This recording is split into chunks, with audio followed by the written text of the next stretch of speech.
Je suis Louise Mountbatten, reine de Suède, l'épouse dévouée du roi Gustaf VI Adolphe. Née en 1889 en Allemagne, fille du prince Louis de Battenberg et de la princesse Victoria de Hesse, ma vie a été marquée par de grands bouleversements, des privilèges et d'immenses responsabilités. De mes jeunes années en Angleterre à mon rôle de consort d'un roi suédois, j'ai traversé l'histoire, témoin de l'évolution de l'Europe et de la Suède dans un monde en rapide mutation. Lorsque j'ai épousé Gustaf Adolphe en 1923, j'ai embrassé une nouvelle identité en devenant princesse suédoise, quittant ma vie en Grande-Bretagne et mon travail comme infirmière durant la Première Guerre mondiale. Mes premières années ont été marquées par le tumulte de la guerre, et j'ai été témoin des souffrances et des destructions qu'elle a causées. Ces expériences ont façonné mon engagement profond envers le service et la compassion. En 1950, mon époux est monté sur le trône, et je suis devenue reine de Suède. Ce rôle a été à la fois un honneur et un devoir. Bien que je ne détienne aucun pouvoir politique, j'ai embrassé ma position comme un symbole de stabilité et de continuité pour le peuple suédois.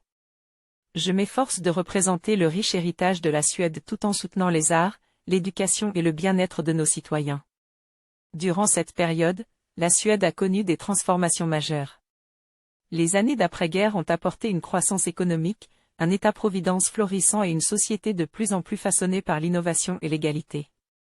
J'ai admiré et encouragé ces avancées tout en restant attentive à notre histoire et à nos traditions.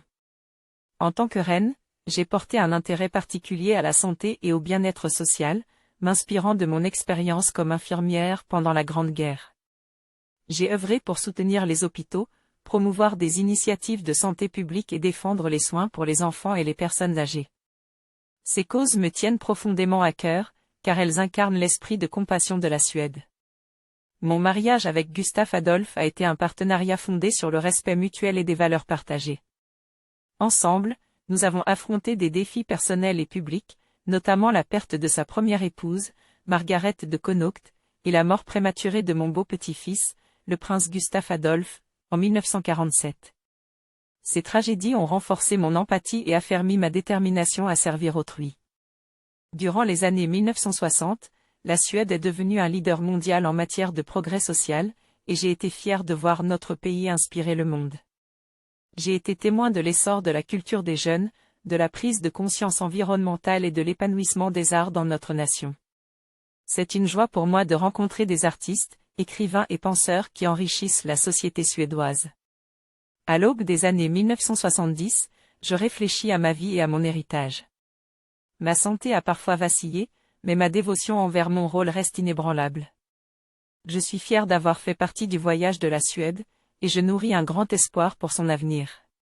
Bien que je ne sois plus une jeune femme, mon cœur est rempli de gratitude pour la vie que j'ai menée, l'amour que j'ai partagé et le service que j'ai rendu. Mon règne en tant que reine Louise de Suède a été empreint de sens et d'accomplissement, et je reste fidèle à mon engagement envers le peuple suédois jusqu'à mon dernier souffle.